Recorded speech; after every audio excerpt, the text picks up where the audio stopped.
Ashik, Inverters Home Appliances and Electronics, Thodakad. Alungal Mobile and Gulf Bazaar Karulayi. Parag Running House Karulayi. Kidson Fashion opposite Federal Bank Nilambur road Pookkottumpadam. Minsara wedding shoppe Karulayi. Vandoor ടൗണിൽ നിർമ്മിക്കുന്ന open ഓഡിറ്റോറിയത്തിന്റെ പ്രവൃത്തിയിൽ അപാകതയെന്ന CITU ആരോപണത്തിന് മറുപടിയുമായി UDF. CPMന്റെ അധീനതയിലുള്ള accredited ഏജൻസികൾ MLAക്ക് അഴിമതി നടത്താൻ അവസരമൊരുക്കിയെന്നാണോ CPM ഉദ്ദേശിക്കുന്നതെന്ന് UDF പഞ്ചായത്ത് കമ്മിറ്റി ചെയർമാൻ കൂടിയായ ഗ്രാമപഞ്ചായത്ത് അംഗം ഷൈജൽ എടപ്പറ്റ ചോദിച്ചു. കൈക്കൂലി കൈപ്പറ്റുക എന്നുള്ളതാണ് CPMന്റെ നേതാക്കന്മാർ ഇവിടെ ആരോപണം ഉന്നയിച്ചിട്ടുള്ളത്. ഇവിടെ ഈ വർക്കിന് വേണ്ടി തെരഞ്ഞെടുത്തിട്ടുള്ള അല്ലെങ്കിൽ ടെൻഡറിൽ ഏറ്റെടുത്തിട്ടുള്ള അക്രഡിറ്റ് ഏജൻസി എന്ന് പറയുന്നത് FIT ആണ്. FIT സിഡ്കോക്ക് കീഴിൽ പ്രവർത്തിക്കുന്ന ഒരു സബ് ഏജൻസിയാണ്. അപ്പോൾ ആ ഏജൻസി എന്ന് പറയുന്നത് വ്യവസായ വകുപ്പ് മന്ത്രി P. രാജീവ്, അതുപോലെ തന്നെ പ്രിൻസിപ്പൽ സെക്രട്ടറി ആയിട്ടുള്ള ശ്രീ MPM മുഹമ്മദ് അനീസ് IAS എന്നിവരുടെ കീഴിലുള്ള ഒരു ഏജൻസിയാണ്.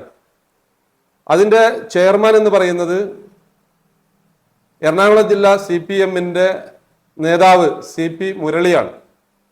അപ്പോൾ ഇവിടെ FIT എന്ന് പറയുന്ന ഏജൻസി MLAക്ക് കൈക്കൂലി നൽകുന്നതിന് വേണ്ടി അല്ലെങ്കിൽ കൈക്കൂലി അഴിമതി നടത്തുന്നതിന് വേണ്ടിയിട്ടുള്ള ഒരു സംവിധാനം എന്ന് പറയുമ്പോൾ MLAക്ക് അഴിമതി നടത്താനുള്ള അവസരം ഒരുക്കി കൊടുക്കുന്നത് ഈ പറയുന്ന വ്യവസായ വകുപ്പ് മന്ത്രി രാജീവും അതുപോലെ തന്നെ പ്രിൻസിപ്പൽ സെക്രട്ടറി മുഹമ്മദ് അനീഷും CPMന്റെ എറണാകുളം ജില്ലാ നേതാവ് കൂടിയായിട്ടുള്ള CP മുരളി ഉൾപ്പെടെയുള്ള ആളുകളെന്നാണോ CPM ഇവിടെ ആരോപിക്കുന്നത്?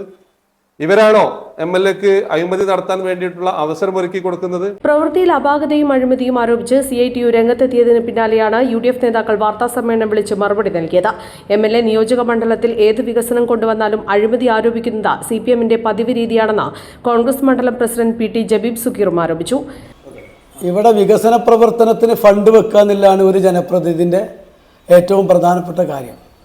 അത് പഞ്ചായത്ത് ഇവിടെ പറഞ്ഞു. പഞ്ചായത്ത് ഇതിനാവശ്യമായ എസ്റ്റിമേറ്റ് തയ്യാറാക്കി MLA സമീപിച്ചപ്പോൾ തന്നെ MLA അതിന് മതിയായ 40 ലക്ഷം രൂപ അതിന് ഫണ്ട് വകയിരുത്തി.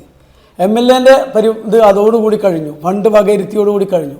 പിന്നെ അതിൻ്റെ നിർവഹണ ഉദ്യോഗസ്ഥൻ എന്ന് പറയുന്നത് ജില്ലാ പഞ്ചായത്ത് എക്സിക്യൂട്ടീവ് എഞ്ചിനീയറാണ്, ആണ്.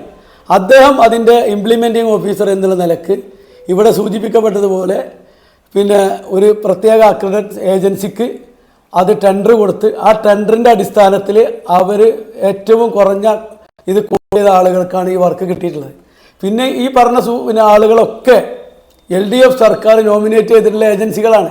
പിന്നെ അതിൽ നമുക്ക് ഇവിടെ ഒരു അഴിമതി ഉണ്ടെങ്കിൽ അതിൻ്റെ ഉത്തരവാദിത്തം MLA ഒരു നിയമസഭാ സാമാജികൻ എന്നുള്ള നിലക്ക് ഗവൺമെൻറ്റിൻ്റെ ഭാഗമായി നിൽക്കുമ്പോൾ ഗവൺമെൻറ്റിൻ്റെ അക്രഡിറ്റഡ് ഏജൻസികൾക്കാണ് കൊടുത്തുള്ളത്. അതിൽ MLAക്ക് ഒന്നുമില്ല.